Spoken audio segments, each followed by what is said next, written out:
Hey guys, welcome back to the Bold Widow. Sometimes we're funny, sometimes we're serious, sometimes we hit all of the emotions in one video, and some days we're kind of on the suckier side of life, which I have a feeling today's read is going to be. But I'm just going to go ahead and jump right into it. It's actually something that I guess I wrote this on July 19th of 2016. So that's like roughly like 9 or 10 months after I lost my husband. But I'm almost 3 years out now, and I'm still dealing with being a politically correct widow and what I am and am not. What I'm allowed to do via like what people think, which I know we all like to say that we don't care what people think, or it doesn't bother us, or we shouldn't care, but we do. And it's insane the amount of pressure that gets put on you from the outside world. So yeah, this reading is from my blog, which is Klebold blog at WordPress. But it says, I labeled it politically correct. It says, I did not know that I would need to mourn in a politically correct fashion. I was unaware that my feelings and thoughts would need to be censored. I was unmindful of the fact that I would need to feel guilty for my feelings. I was oblivious to the fact that I would feel peer pressure by people who could not fathom my situation. I was ignorant that my mind would have to volley my responses to fit other people's comforts. I was not informed that my becoming a widow would invite so many opinions by unknowing people.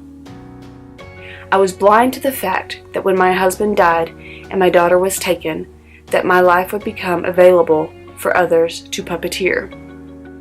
I did not suspect that my widowhood would need to be politically correct. I did not suspect that my widowhood would need to be politically correct.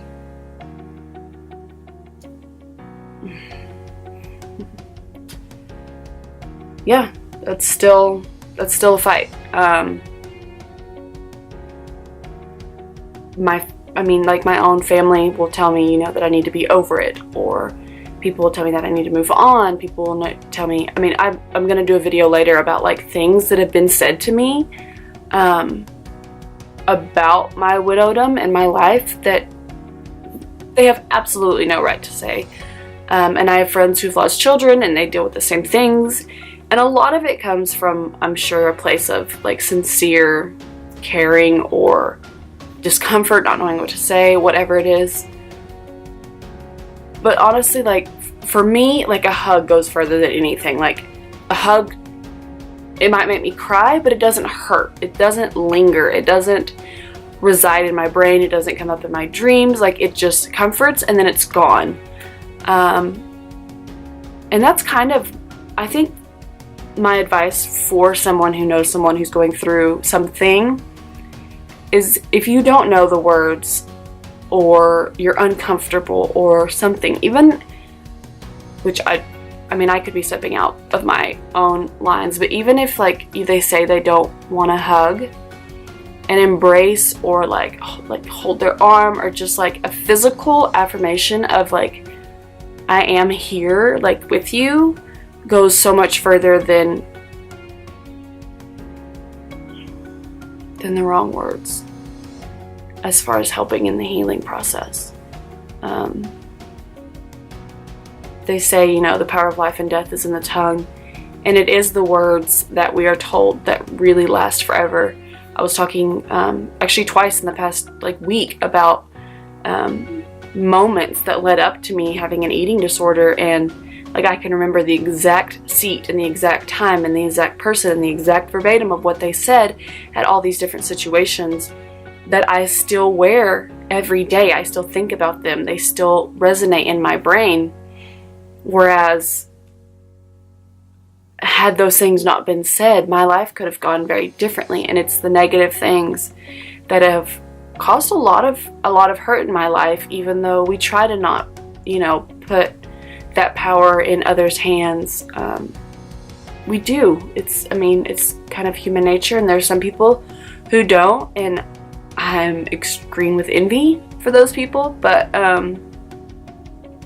I myself feel words very deeply, and I would much rather, even when I don't want to cry and don't want to be hugged,